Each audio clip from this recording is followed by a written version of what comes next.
Today, I'm joined by Eric Strong, a law enforcement leader with over 30 years of experience across nearly every area of policing in Los Angeles County. He's a Marine veteran and a chief level executive who's known for advancing accountability, reform, and community trust.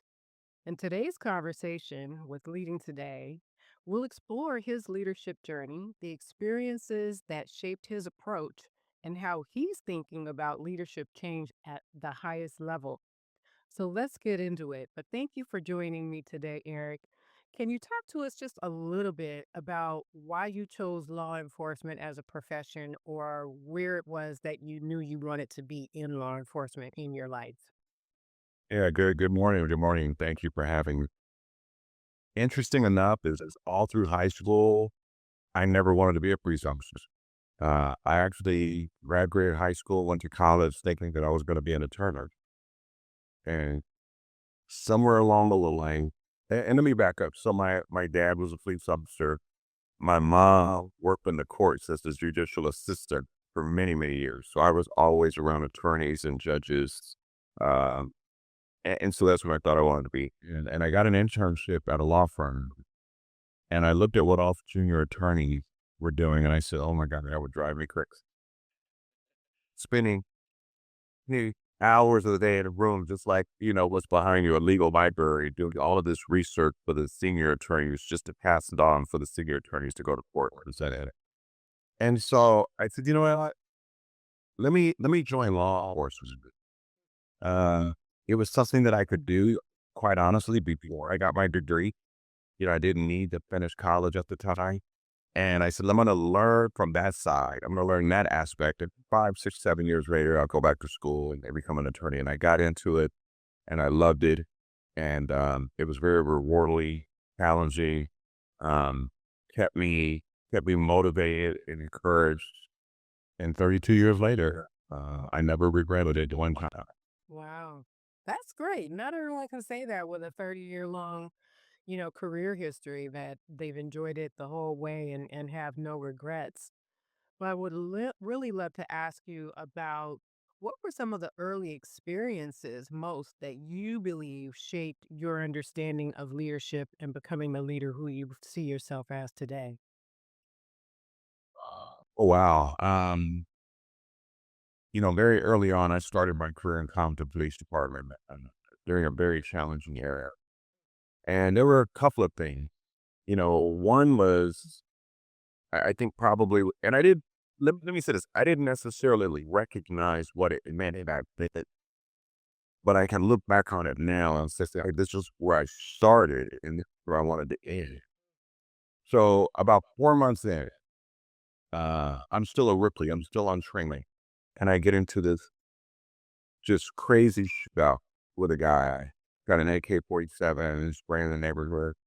And that's not what the story's about. The story is about the way that I got into that shooting was I was with a training officer that gave me some direction to go down, go look at this. We were trying to break up a large party.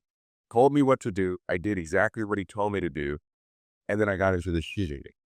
And quite honestly, he was like hiding behind the car while I'm out in the open in the shoot. So when other officers got there, they were very upset because we were calling for assistance and backup to find out where I was and, where he was and this kind of thing. Trying to get to the base of it. I get to the station about 3 days later because I had to take time off and go see a psychologist. And the sergeant hits me with this written reprimand. What he tells me is, and I read the written reprimand, it's a disciplinary thing. And basically the way it's written is that I violated directions, I violated orders, I didn't listen to my training officer, I put myself and everybody in the neighborhood in jeopardy, and that tactical violations such as this, basically lead to further discipline of not termination. And I'm on probation. That means I'm at will. They could just let me go, no cost.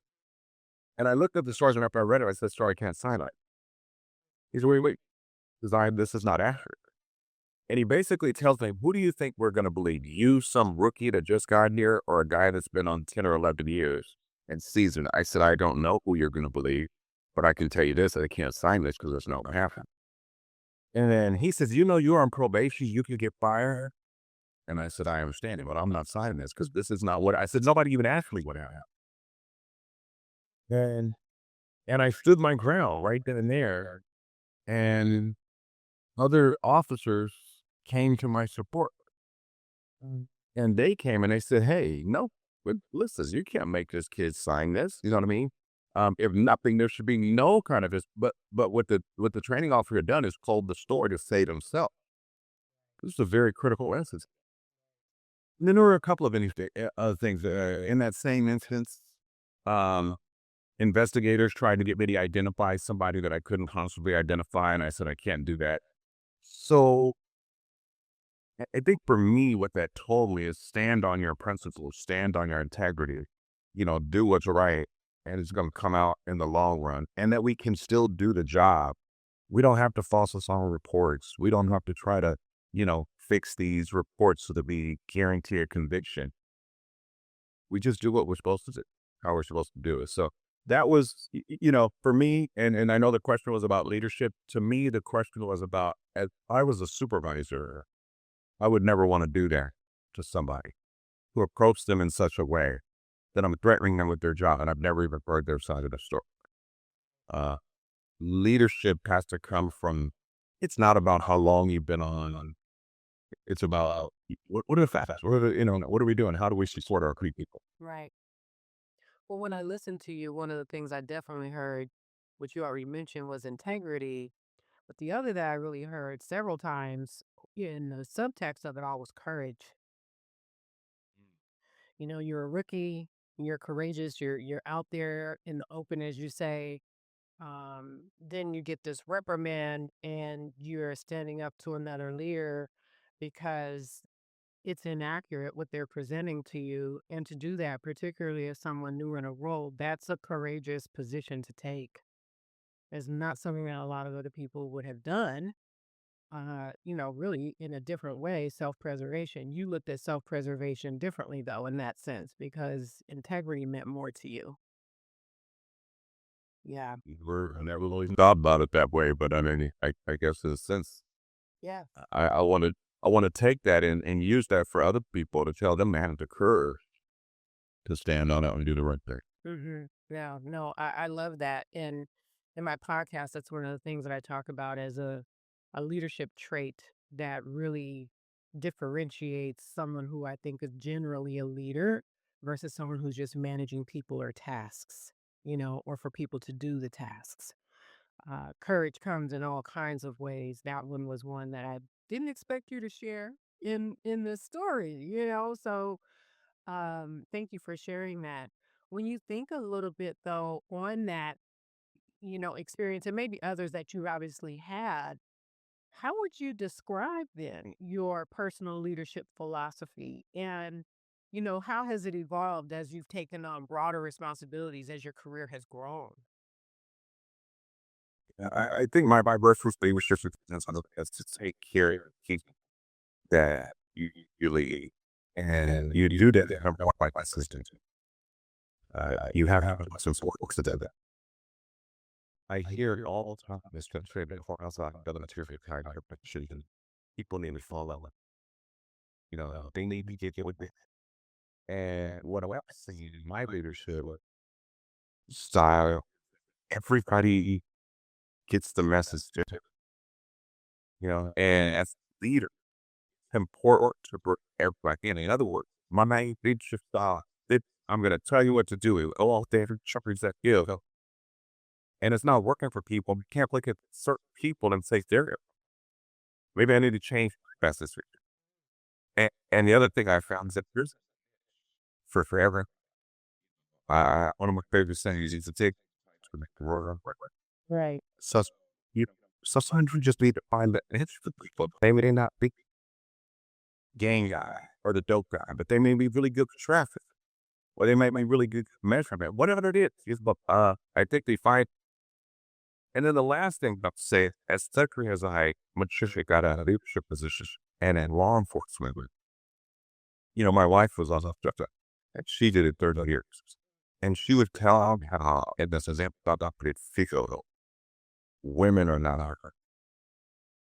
And I remember walking in these railroads with, and we were both citizens, and people would just out come and greet me, "Hey, sir, how you doing?" Go to sit down, and then they would turn around or go back and sit, and even, and I said, "Excuse me, did you see the other Texas truck on the wall?" Mm, I'm sorry. I'm sorry. I saw really very heavy one creatures. right. It's just really a leadership. So I remember being in conference rooms of these, and having my unit or my smooth to do presentations. I remember because I was like, it's one thing for your exit. It's not that this is about like that pay attention with the season. Right. And but I would see women on the during a big presentation or a big comment, and the men in the room like, "Yeah, okay, well, this is what I want to do. I need to cut them off for such a day." So I said, "Song as the unit commander to say, hey, why did you cut her off? She wasn't finished. I need to hear where she's got success at." And then you'd get this flying like, oh, okay. Um, and so as a leader, I knew that I needed to stand up for everybody. Right. I needed to make sure her then I she was her. That's a really great share, and I appreciate that. And I think one of the things that, as I'm listening again, what stands out is your self-reflection and your observation. So you're looking around the room in the case where your wife, who is the other lieutenant, comes in, and you're observing how people are responding to you, but how she's almost invisible to them. And your willingness to address that and to bring about what I call another important element, but is a sense of inclusiveness that, hey, we will recognize her too. Not just because she's a lieutenant, but she's in the room here with the rest of us as well. But that she's a lieutenant matters. That she's a female should not. Absolutely. Yeah. Absolutely. Yeah. And I know that if I did it her, you know, like by my side to share those stories with me, I would recognize as really, you know, what's important. Absolutely. Well, and the other thing that stands out to me a little bit too, which I hope others in observing you have had as a takeaway, perhaps, is how you also role modeled what it is that that behavior, that leadership behavior should really look like. That we're going to address the individual, all the individuals in the room. We're not going to do this hierarchical thing only, but everyone, regardless of their gender and of their title, deserves to be recognized and heard, as you plainly put that. And I think that's so key and so it seems elemental that everyone would know it. Uh, yeah, it's not so obvious. Like you say, it's not as obvious as one would think. Absolutely. So when we think about role modeling, what are other behaviors that you would say you intentionally model to inspire integrity and professionalism? Intentionally, I think I try not to all professional lessons, not greedy. I think, one of the things that when I was a younger ass, never let us sweat. And I remember having some big, very challenging, early in my career, challenging conversation with another, and it was a misunderstanding. Okay. I said one thing, he took it a certain way. And it has to, it's short, like kind of out of my military time. Basically says him to take care of it. I'm not, this is that every business. He just had to be that they will sort of done in what area and if one was over was this. And so again, he's trying to find way yes to say that you like the man system. No, I did it. And so when I say to take care of it, I have to put it on this guy. I have a date set. I already have plans to be there. I'd never said anything. And so we were having these big robust conversations trying to, the right way. I don't think about side of it. So we actually got to do it set time. Oh, but, but, but this is what all stuff like this. And every day we would end the night in this very plus conversation. And every day the following, I would come to the locker room and I'd say, "Hey, sir, how you doing?" And I remember the first time I did it, he looked at me, pat that. I'm good, Eric. So we continued the conversation on the next day. And again, it was a heated disagreement. And then the next morning, "Hey, sir, how's it going? Have a good night." And so what I was showing him was I'm not carrying this all. And it got to a point where we was exhausted. And then he was calling on me to do like special assignments, like, go through and help them and things like that. We didn't have this months. And so that's how the things that I was talking about. Listen, we have to be respectful. And respect really comes when there's disrespect. Otherwise, it's just concur, right? Respect comes in when there's this difference. So I've always tried to model respect. And I've always tried to listen. I gave people time to tell their story. It necessarily with the system of perspective, but I don't know that they fit. Uh, and just like a maintain your professional. I mean, you from a peer in uniform, business club, to be time, uh, be timing and respecting people's time. And this is the other thing that I say learn for me is how you deliver a concise message can't be with a baby steps. I think that's something Yes. And so how do you do that? very a lot of delete. You basically type whatever you really want to say, and then you go into all the cussful words and straight words and the praises that and you follow ways to word so that you get it to a point or end it. And I'm always with best. I don't want people to try to figure out what chances. I want to be candid and enough that it's clear what my message is or what my work is, but it's not offensive and hate calling and derogatory. And things like that. Because I believe that when you hear from my brother, people and again, they could say, "Oh, that's how I took it. I took it like I could do it if we wanted to, but I didn't have." No, I need to tell you direct. You need direct. I need it by this day. And if it's not about by this day, there might be some consequences to it. But I also don't need that to be in it, the meaning. Yeah. So just carefully, like, take your time and really your words. Mm-hmm. Mm-hmm. I think a practice that I try to employ and recommend to others, especially if it's in written form like an email, is step away. Whatever you might be writing in the moment where emotion is high is generally not going to be written in your best voice. So step away, take a walk for a few minutes, go talk to someone else and kind of remove your mind from the focus of that emotion and then come back to it.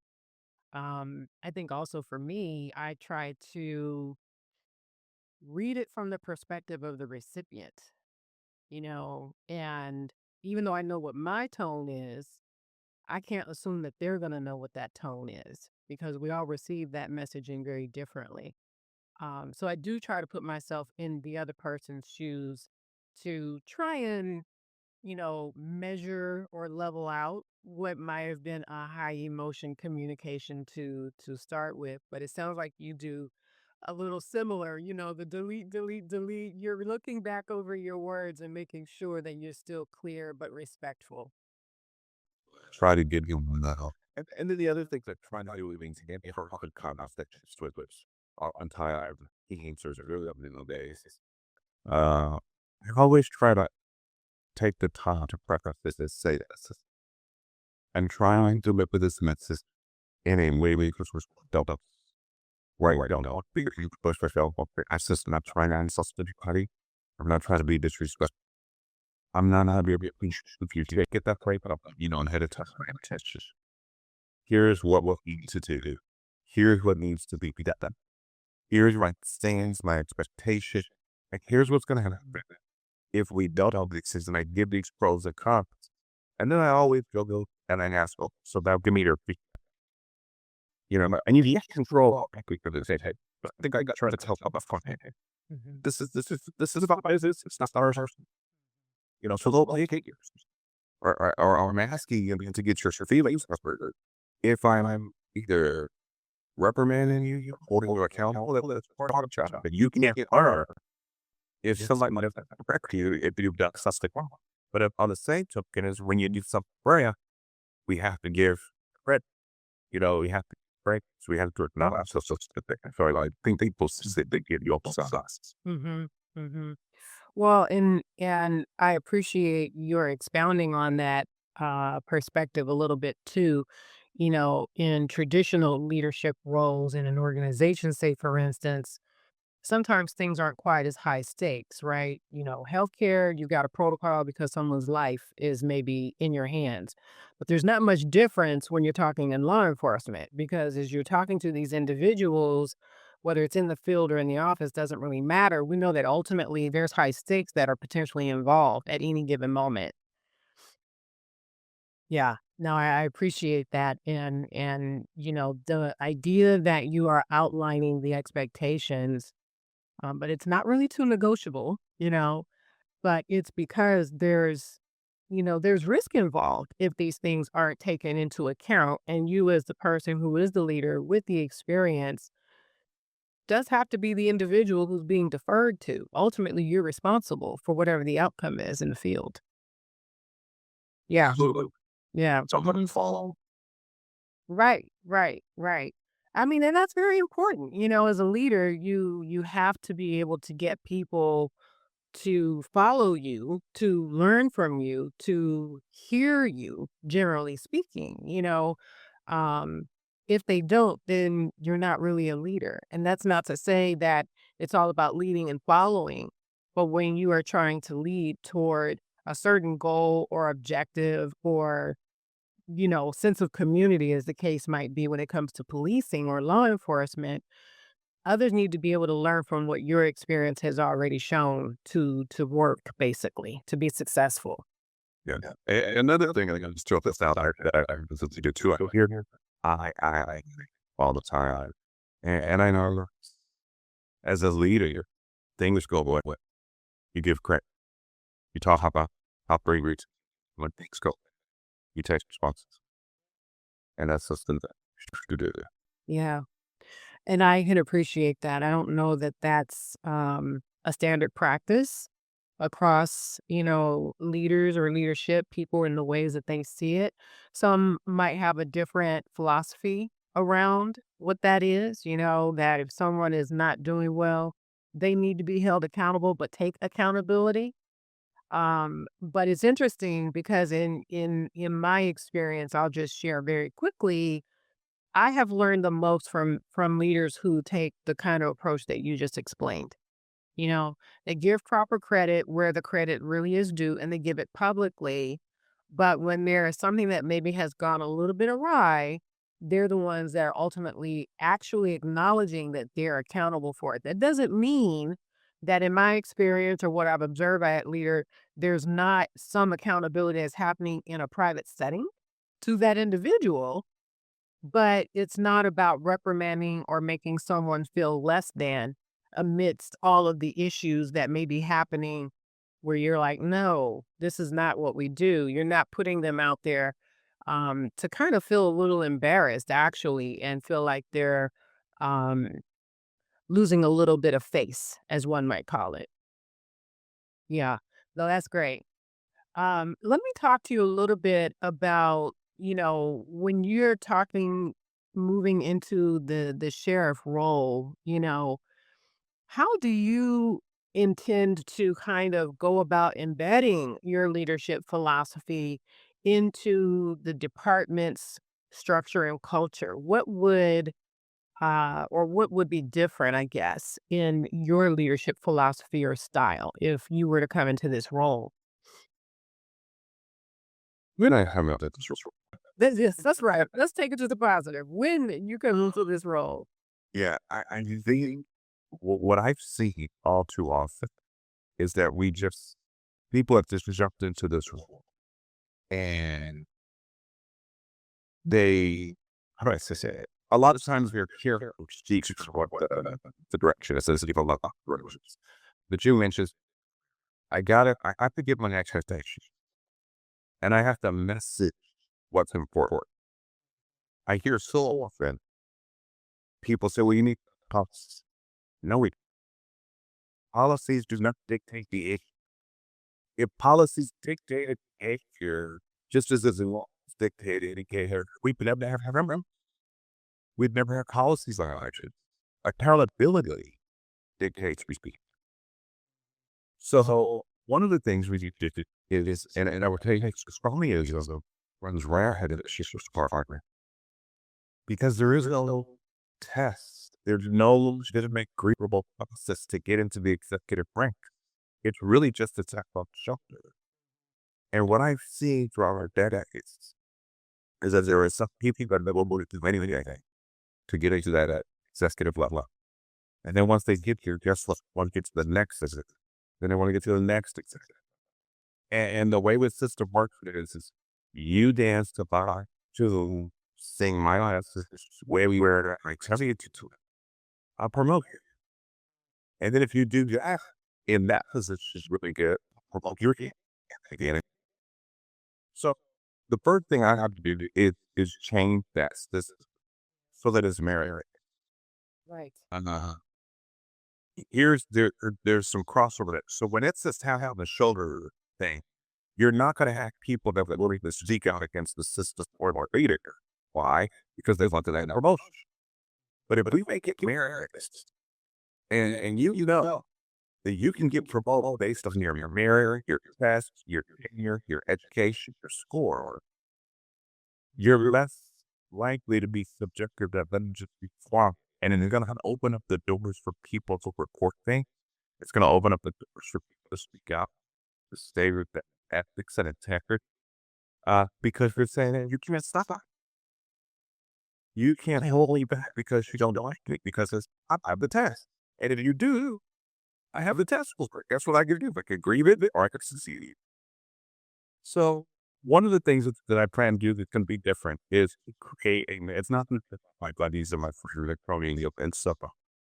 And it's going to be constant messaging, and it's going to be constant listening to what the truth. It's what for a leader to say. And again, in the fair part with 18 fully a professional sworn, when you hear your leader say, hey, everybody, this is what we got to do. And let's go down. Let's do it to the right way. Let's do it to the first. Hey, everybody. Well, I don't really like it, but this is what the share is. This is what we got to do. This is, you know, that's got to be, mine. Because that's not that I want in that position. Because the F, she becomes, and what is she, they bring to the truth. Don't you buy it. You just, let's figure out a way to do it. So it's got to be about message. It's got to be about just that. I keep you hitting that. It's got to be about demonstrating and that. It's not got to be about policies. Right. Yeah. I mean, you make a really good point. Policy does not, change behavior, if you will. The accountability is really what makes the difference. But and that accountability and the application of it has to be consistently applied. So I hear you loud and clear on that point. The one thing that in thinking about the sheriffs and the deputies, if you will, I should say, is I feel like we've lost a little bit of that community relationship and things of that sort. And I'm sure some of that comes from trust and even just being spread a little bit thin. I feel like so many organizations, and I don't think that law enforcement is clearly any different, are just stretched so much. So when you have what it sounds like, the opportunity to build some community trust and partnerships within the communities, in your perception or idea of how you would want to see that done as sheriff, how would you go about encouraging that from your team and exemplifying that yourself? that is a great question, something that the sheriff department has struggled with for decades.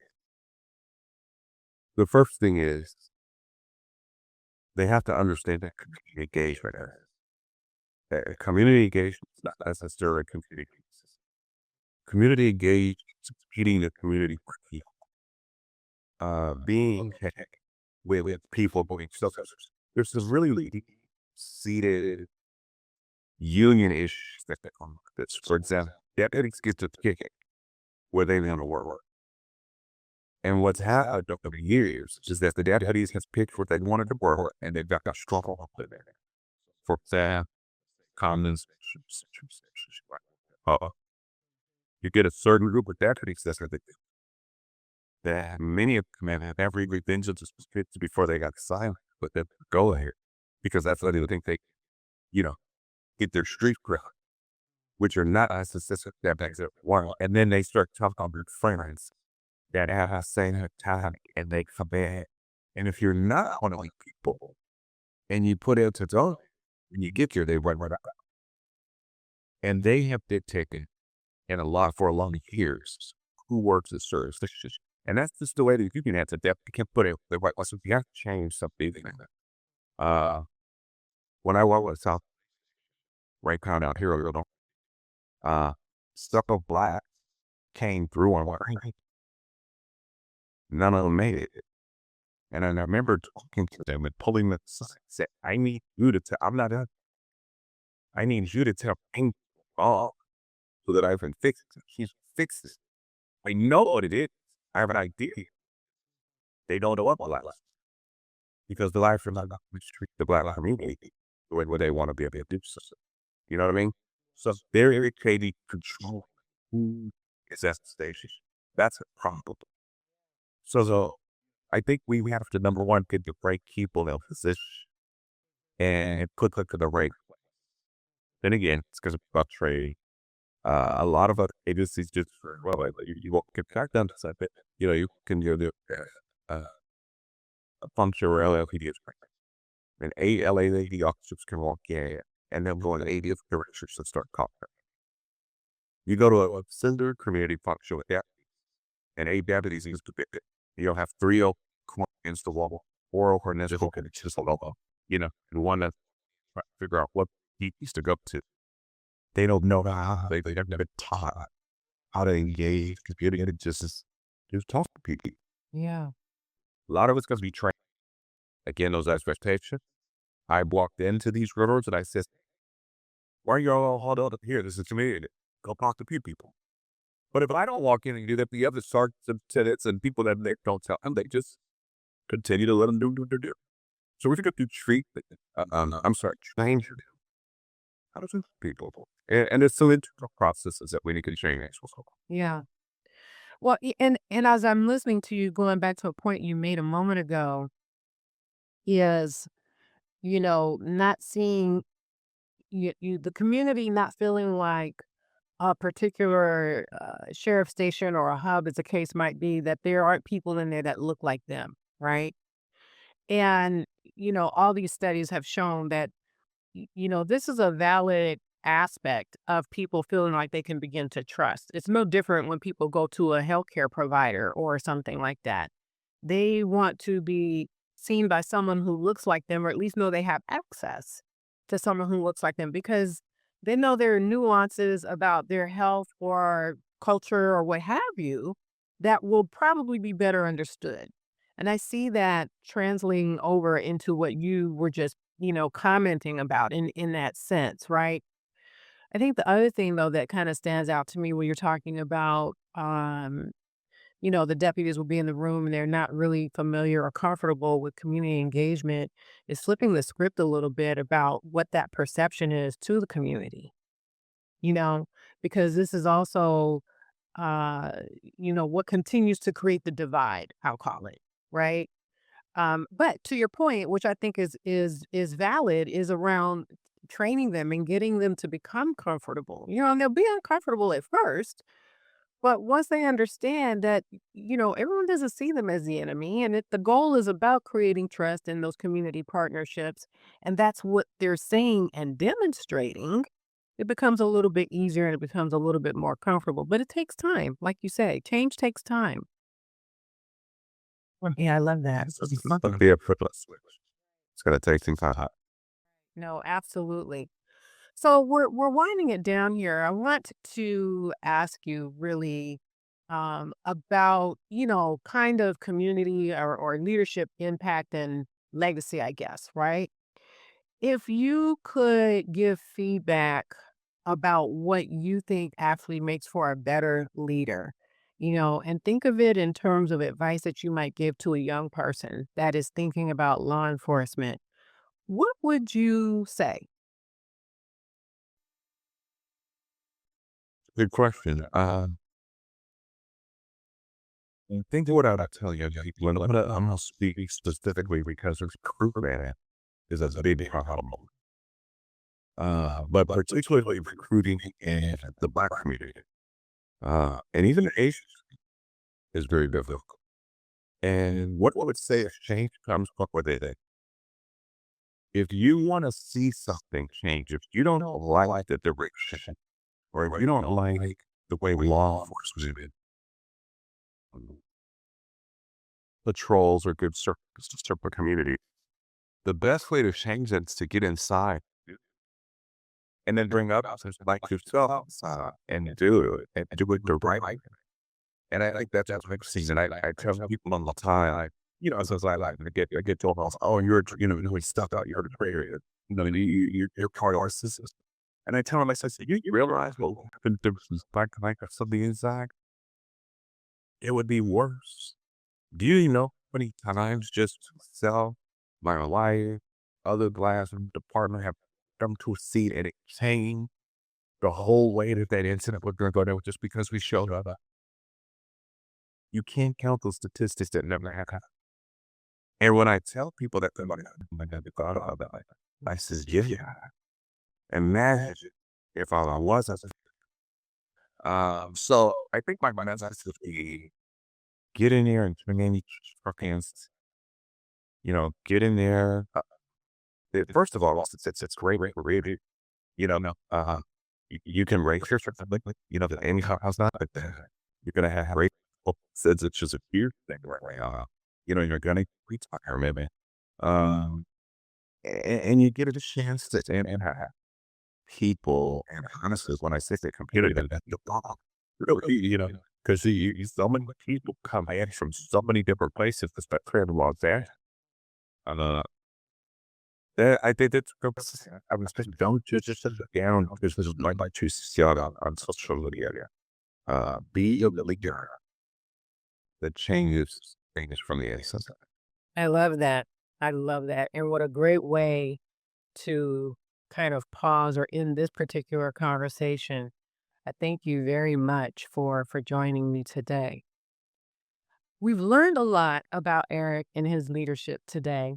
And I want to thank you all for joining me on Leading Today. And I want to thank you, Eric, for allowing our audience to hear about your leadership journey and the way that you think about leadership, especially. If folks want to follow you, however, where can they find you on social media? Thank you, Dr. Banner. We appreciate it. Or they find me is strong or share. Strong than the full share the all platforms. It's also from website. You can strong over share your kind of. But more important is what to hear from people. I think it's about hear what's concerning, what the issues are. So send me an email like info strong for clear this stuff out. Outstanding. Wonderful. Well, I hope everyone caught that. I will be sure to put that in the comments so that you can also see that. But I want to thank all of you for joining me on Leading Today and for listening wherever you are listening to this Leading Today podcast, where we talk about leadership, not just in theory, but in practice. Please like, subscribe, and share so you don't miss a single episode of any special interviews like these with Eric Strong. Thank you, everyone, for joining me.